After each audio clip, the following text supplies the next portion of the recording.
I'm Ryan McCaffrey for IGN News. The new trailer for The Walking Dead Season 6 premiered at San Diego Comic-Con today and reveals that the new season begins October 11th.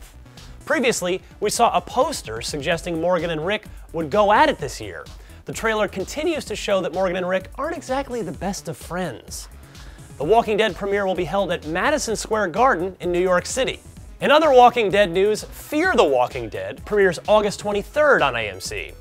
For more on all things Walking Dead, show, comics, video games, keep it tuned right here to IGN.